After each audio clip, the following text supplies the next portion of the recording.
Lenten Bible reading, Journey to the Cross, Day 37.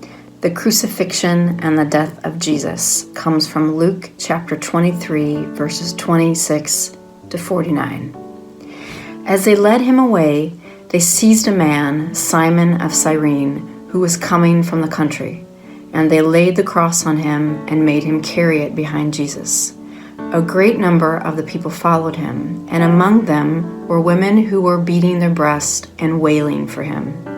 But Jesus turned to them and said, "Daughters of Jerusalem, do not weep for me, but weep for yourselves and for your children. For the days are surely coming when they will say, 'Blessed are the barren, and the wombs that never bore, and the breasts that never nursed.' Then they will begin to say to the mountains, 'Fall on us,' and to the hills, 'Cover us.' For if they do this when the wood is green, what will happen when it is dry?" Two others also, who were criminals, were led away to be put to death with him. When they came to the place that is called the Skull, they crucified Jesus there with the criminals, one on his right and one on his left. Then Jesus said, "Father, forgive them, for they do not know what they are doing." And they cast lots to divide his clothing. And the people stood by watching. But the leaders scoffed at him, saying, "He saved others. Let him save himself if he is the Messiah of God, his chosen one."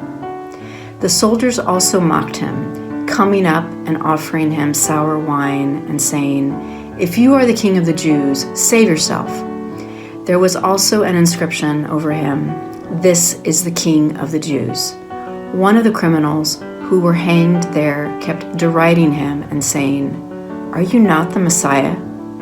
Save yourself and us." But the other rebuked him, saying, "Do you not fear God, since you are under the same sentence of condemnation? And we indeed have been condemned justly, for we are getting what we deserve for our deeds. But this man has done nothing wrong." Then he said, "Jesus, remember me when you come in your kingdom." He replied, "Truly I tell you, today you will be with me in paradise." It was now about noon, and darkness came over the whole land until 3 in the afternoon, while the sun's light failed and the curtain of the temple was torn in two. Then Jesus, crying out with a loud voice, said, "Father, into your hands I commend my spirit." Having said this, he breathed his last. When the centurion saw what had taken place, he praised God and said, "Certainly this man was innocent."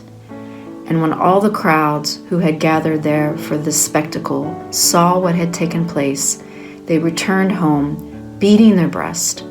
But all his acquaintances, including the women who had followed him from Galilee, stood at a distance watching these things.